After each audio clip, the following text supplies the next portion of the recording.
messe d'honneur avec vous, je vous ai préparé un petit mot. Mesdames et messieurs, bonsoir. Avant de débuter, j'aimerais remercier les invités d'honneur qui ont répondu à notre invitation ce soir. Sachez que vous êtes des gens d'exception et que votre implication au fil des années nous permet de rayonner aujourd'hui les jeunes du 24-25. Capitaine Mélissa Fortier, Capitaine François Dion, Capitaine Roy, Monsieur le maire, Major Gagné, Capitaine Larouche, Monsieur Deslauriers, merci beaucoup. J'aimerais avoir une main d'applaudissements.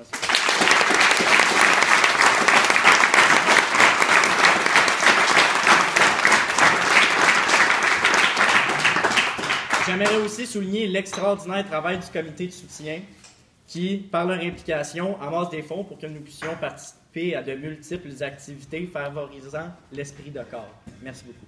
Merci. Bravo.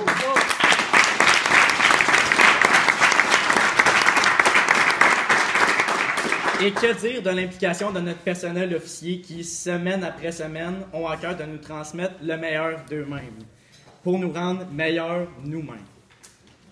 Par votre professionnalisme, nous avons appris à mieux veiller sur ceux et celles qui nous sont confiés. Nous apprendrons à devenir des adultes responsables grâce à vous. Merci de croire en nous malgré nos travers et nos difficultés. Soyez certains que vos intentions, quelles qu'elles soient, finissent toujours par trouver leur chemin. Finalement, merci à mes staffs. À partir de maintenant, c'est à vous que je m'adresse. Ce soir, j'aimerais vous parler de la différence. Pour cela, il faut que je retourne en 2011, que je refasse un petit résumé du capitaine.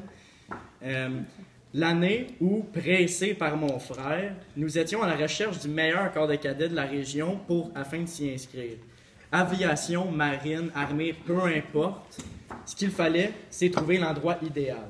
Puis, nous sommes passés au 24-25, puisque nous y avons rencontré Carl Saint-Pierre, les vieux, vous le connaissez sûrement, et aussi Joël Renaud. C'est grâce à eux aujourd'hui qu'on fait partie du 24-25. Le soir même, nous repartions avec nos inscriptions sous le bras, même si du haut de mes 11 ans, je n'avais pas l'âge requis pour faire partie du programme des cadets. On m'a permis d'assister aux rencontres jusqu'en février où j'ai pu porter enfin l'uniforme. Déjà, on me remarquait. Peut-être pas pour les bonnes raisons, pareil. J'étais celui qui perdait ses bottes, celui qui oubliait ses notes de cours ou qui avait les mauvaises coordonnées avec les boussoles. Ça n'étonne personne, je pense. Bref, celui qui détonnait un peu du groupe.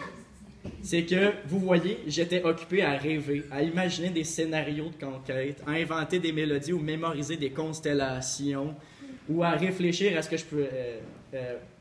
et réfléchir à tout autre sujet qui serait opportun pour le moment. Je dois vous avouer que chaque expédition en forêt devenait une épreuve à surmonter, un long décompte de 48 heures qui, ma foi, était interminable. J'angoissais une semaine à l'avance. Avoir à organiser du matériel, dormir dehors ou s'investir d'une mission dans le cadre qui était tracé d'avance, c'était un véritable cauchemar. Mais il fallait que je me fonde dans une équipe. Je me sentais un peu comme un extraterrestre. Je suis quelqu'un de solitaire, distrait, rêveur, un intello. Qu'est-ce que je fais dans les cadets? Ça, c'est la grande question. Il y avait mon frère, un cadet modèle, leader, sportif, constamment récompensé. On devait bien se demander quel lien j'avais avec ce personnage. Mais contrairement à ce que vous pouvez penser, je n'ai jamais ressenti de pression à cet égard. J'étais vraiment fier de mon grand frère qui s'accomplissait de la sorte. J'ai toujours cru que chaque personne crée son succès à la mesure de ses ambitions et de sa volonté. En ce sens, mon frère a été une grande inspiration pour moi.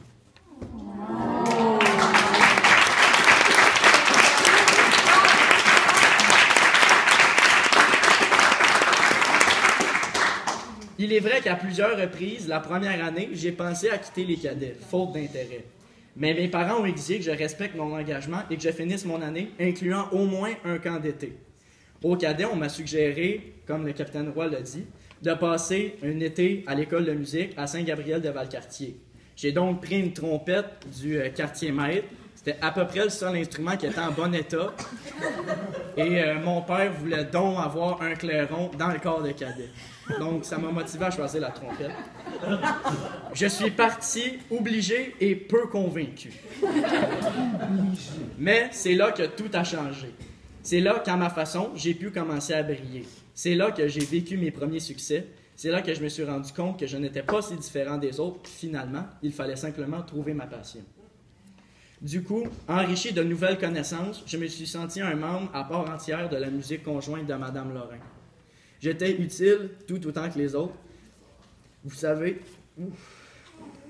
Ça pogne, Vous savez, cela n'a rien de banal quand c'est sur ces bases que j'ai appris à construire ma confiance.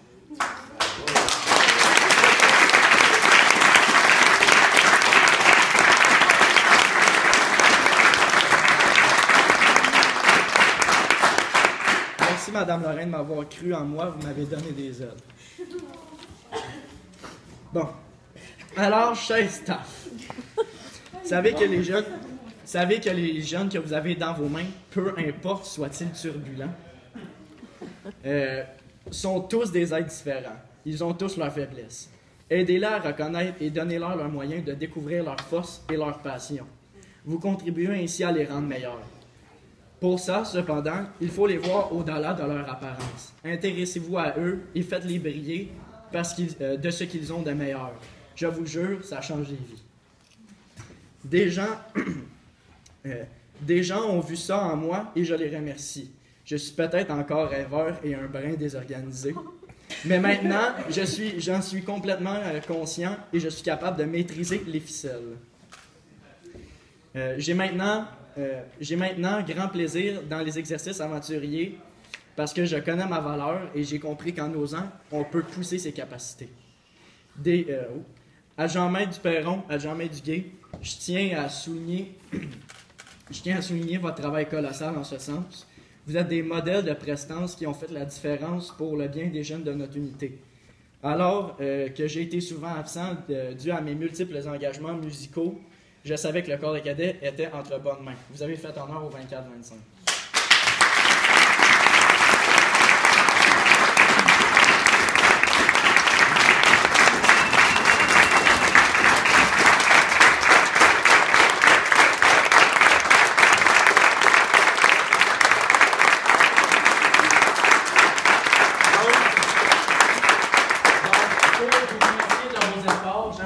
À la Jean-Maître du Gué, son marteau.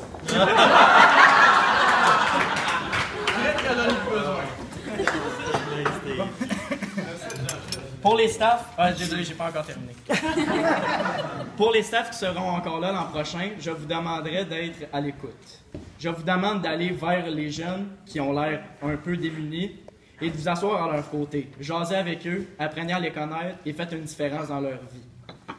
En conclusion, merci à tous et à ceux qui sont venus ce soir. Merci de croire en la jeunesse. Je vous souhaite une belle fin d'année, un beau cérémonial et des camps à profusion pour tous ceux qui en ont demandé. Merci.